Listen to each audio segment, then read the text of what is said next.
നമ്മുടെ സൊല്യൂഷന്റെ നഗരിയിലാണ് നമ്മളിപ്പോൾ ഉള്ളത്.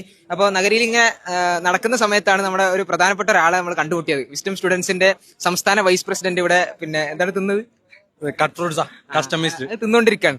അപ്പോ ഞാൻ പറയുന്നത് വെച്ചാൽ സൊല്യൂഷൻ ഇപ്പൊ നാളെ എൻഡ് ചെയ്യാണ്. പക്ഷെ അതിന് ശേഷം എന്താണ് നമ്മൾ കാത്തു വെച്ചിട്ടുള്ളത്? നമ്മള് ചൊവ്വാഴ്ചയാണ് സൊല്യൂഷൻ ആരംഭിച്ചത്. ഇപ്പൊ 3 ദിവസം കഴിഞ്ഞു. അൽഹംദുലില്ലാ, നമ്മള് വിചാരിച്ചതിനേക്കാളൊക്കെ ഭയങ്കരമായ അപ്പുറത്തുള്ള റെസ്പോൺസാണ് നമുക്ക് കിട്ടിയത്.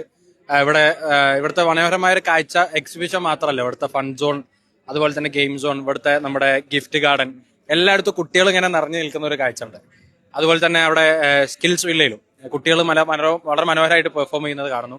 അപ്പൊ ഈ നഗരി ധർമ്മസമര നഗരിയാണത്. ഇത് ഇൻഷാ അല്ലാ മറ്റന്നാൾ ഞായറാഴ്ച ഒരു വലിയ വിദ്യാർത്ഥി സമ്മേളനത്തിന് സാക്ഷിയാവുകയാണ്. അപ്പൊ ഇത് കാണുന്ന മുഴുവൻ വിദ്യാർത്ഥികളോടും ആവശ്യപ്പെടാണ്, നിങ്ങൾ വണ്ടി ഇറങ്ങിക്കോളൂ.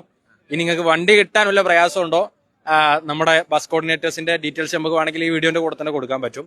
അപ്പൊ കേരളത്തിന്റെ എല്ലാ ഭാഗത്തു നിന്നും കേരളത്തിന്റെ പുറത്തുനിന്നുള്ള മലയാളികളുള്ള സ്ഥലത്തും നമുക്ക് വാഹന സൗകര്യങ്ങളുണ്ട്.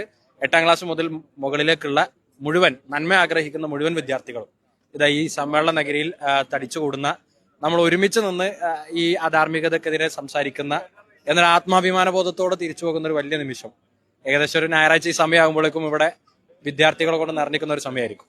ഇത് കാണുന്ന രക്ഷിതാക്കളോട് നിങ്ങളെ മക്കളെ പറഞ്ഞേക്കണം, വിദ്യാർത്ഥികളോട് ഇൻഷാല്ലാ നമുക്ക് ഞായറാഴ്ച ഇവിടെ കാണണം ഇൻഷാല്ലാ. അപ്പോൾ മെയ് 11-ാം തീയതി 4 മണിക്ക് പെരിന്തൽമണ്ണയിൽ നമ്മൾ ഉണ്ടാവും ഇൻഷാല്ലാ. അസ്സലാമു അലൈക്കും വറഹ്മത്തുള്ളാഹി വബറകാതുഹു.